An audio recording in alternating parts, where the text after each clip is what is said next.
আমি আজি প্ৰায় ৩০০ বছৰ আগৰ পৰাই ভগৱান শ্ৰীকৃষ্ণৰ দৌল উৎসৱটি ৩ দিনীয়া বৰ্ণাঢ্য কাৰ্যসূচীৰে এই মন্দিৰ প্ৰাংগণত অনুষ্ঠিত কৰা হৈছে।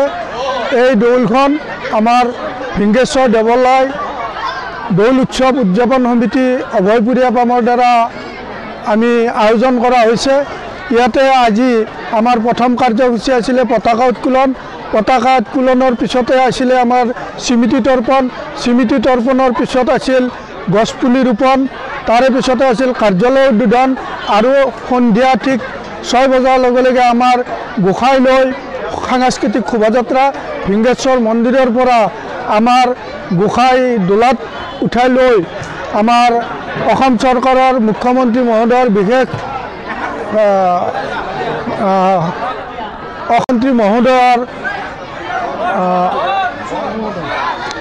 ব্যক্তিগত সহায়ক ৰঞ্জিত ভট্টাচাৰ্যদেৱে সাংস্কৃতিক শোভাযাত্ৰা উদ্বোধন কৰে।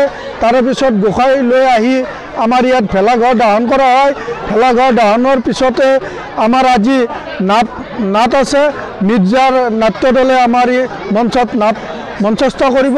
তাৰে পিছত ৰাতি 12টাত আজিৰ কাৰ্যসূচী সমাপ্ত হ'ব।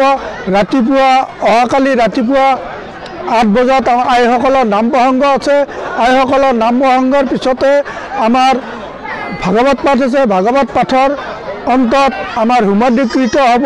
হোমাদিকৃত হোৱাৰ পিছত প্ৰসাদ বিতৰণৰ পিছত আমাৰ গোটেই অভয়পুৰীয়া পামবাসী ৰাইজে মন্দিৰত প্ৰীতিভোজৰ আয়োজন কৰা হয়। আমাৰ মহাভোগ বিতৰণ হ'ব। মহাভোগ বিতৰণৰ পিছত আমাৰ 3 বজাৰ পৰা বিভিন্ন কাৰ্যসূচী অনুষ্ঠিত হৈ থাকিব। 5 বজাত আমাৰ এই অঞ্চলৰ বিশেষভাৱে স্থান লাভ কৰা ছাত্ৰ ছাত্ৰীক সম্বৰ্ধনা হ'ব। আন্তঃৰাষ্ট্ৰীয় খেলুৱৈক সম্বৰ্ধনা জনোৱা হ'ব। এই সম্বৰ্ধনা অনুষ্ঠানত আমাৰ এই অঞ্চলৰ শুৱালকুছি বংশৰ অঞ্চলৰ বিশিষ্ট শিক্ষাবিদৰ দ্বাৰা ছাত্ৰ ছাত্ৰীক প্ৰেৰণা দিয়াৰ বাবে আমি সম্বৰ্ধনা অনুষ্ঠানটো অনুষ্ঠিত কৰিছোঁ। তাৰে পিছতে আছে আমাৰ সাংস্কৃতিক সন্ধিয়া উন্মোচন কৰিব মুখ্যমন্ত্ৰী মহোদয়ৰ বিশেষ কৰ্মৰত বিষয়া হেমন্ত চৌধুৰীয়ে। তাৰে পিছতে আছে আমাৰ সাংস্কৃতিক মঞ্চ উদ্বোধন কৰিব KC সেন ডাঙৰীয়াই, মুখ্যমন্ত্ৰীৰ কাৰ্যালয়ৰ বিশেষ পৰামৰ্শদাতা। তাৰে পিছতে আছে আমাৰ নাট শেষ হোৱাৰ পিছত ৰাতি 12টা বজাৰ পিছত আমাৰ দিনৰ কাৰ্যসূচী শেষ, ৰাতিৰ কাৰ্যসূচী সমাপ্ত হ'ব।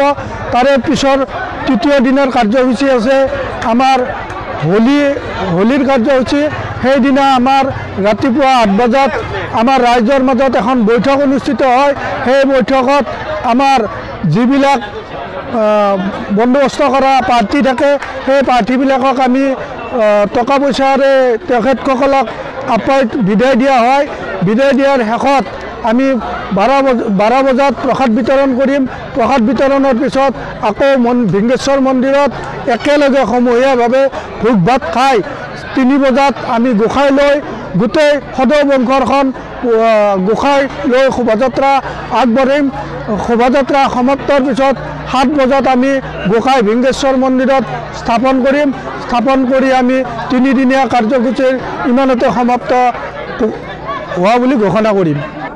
ভিংগেশ্বৰ দেৱালয় দৌল উৎসৱ উদযাপন সমিতি অভয়পুৰীয়ামৰ ফালৰ পৰা আমি সদৌ অসমবাসীকে ৰঙৰ উৎসৱ উপলক্ষে আমি অভিনন্দন জনাইছোঁ। এই ৰঙৰ উৎসৱে আমাৰ মাজত যি ভাতৃত্ববোধ আছে, যি আমাৰ একতা আছে, সেইটো আমাৰ বিৰাজ কৰক, তাকে আমি কামনা কৰিছোঁ। লগতে যিসকল সংবাদকৰ্মীয়ে আমাৰ এই বিভিন্ন কাৰ্যসূচীসমূহ প্ৰচাৰ কৰিছে তেখেতসকলো আমি অভিনন্দন জনাইছোঁ। এই ৰঙৰ উৎসৱে আমাৰ মাজত সদায় বিৰাজ কৰক, একতাৰ বান্ধোন সদায় আমাৰ মাজত শান্তি সম্প্ৰীতি বজাই ৰাখক, তাকে আমি কামনা কৰিছোঁ। ধন্যবাদ।